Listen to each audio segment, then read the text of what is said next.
In the last decade, knowledge got cheaper. Power did not. That sounds backwards because we were trained on the old promise: learn more, become more valuable, rise.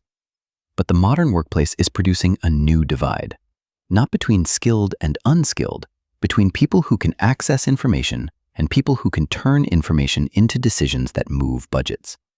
Your calendar is full of alignment, your inbox is full of visibility, and your day is full of documents that prove you understand the situation.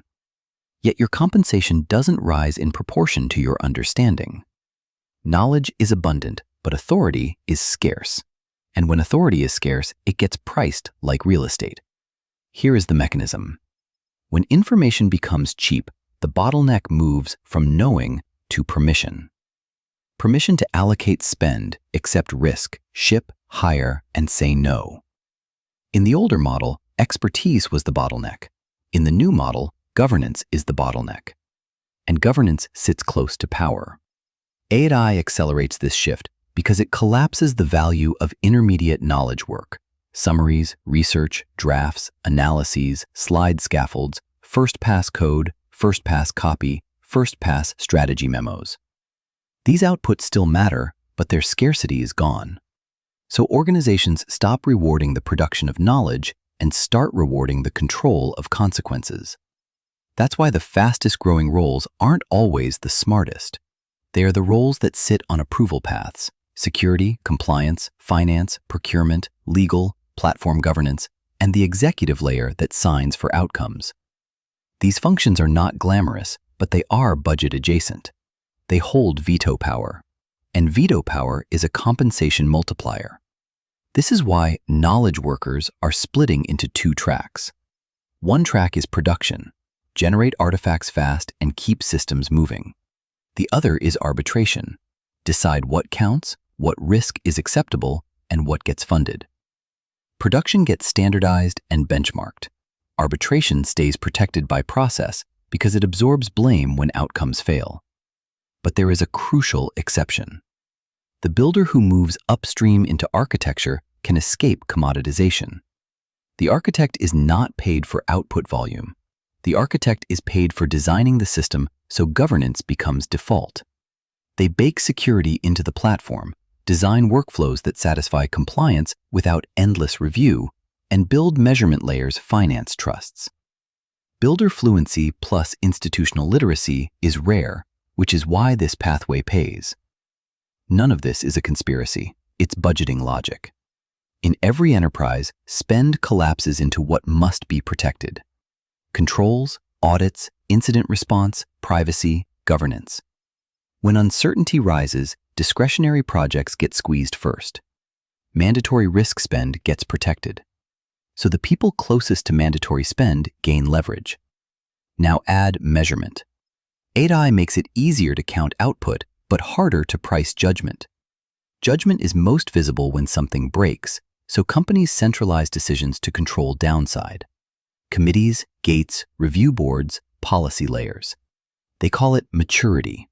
It is also a redistribution of power away from doers and toward reviewers. Notice how compensation gets rewritten.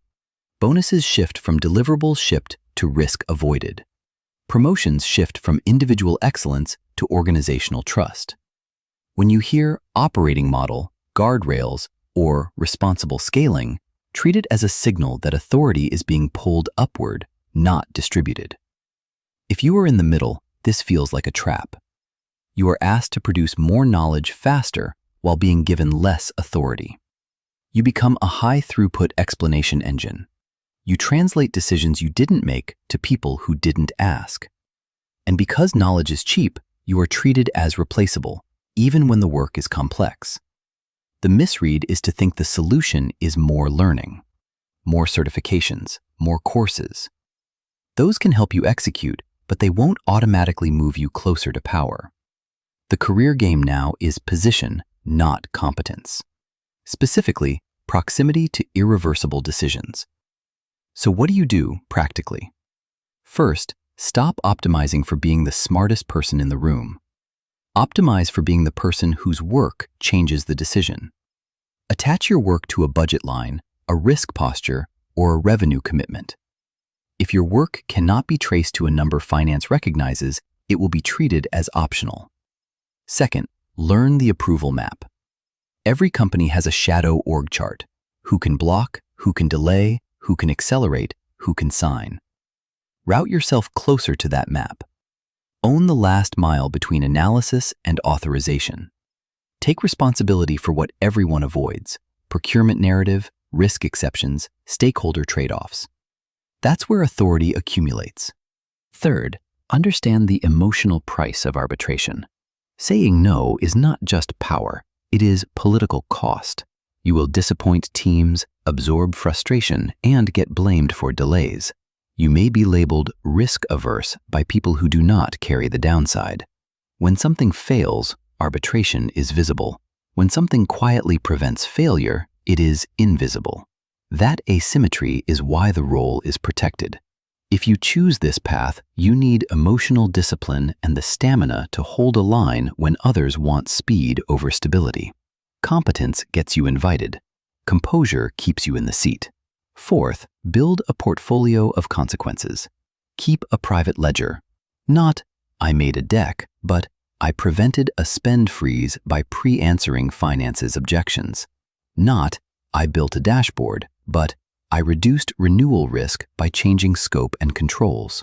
Translate your work into avoided losses, protected margins, accelerated approvals, or unlocked revenue.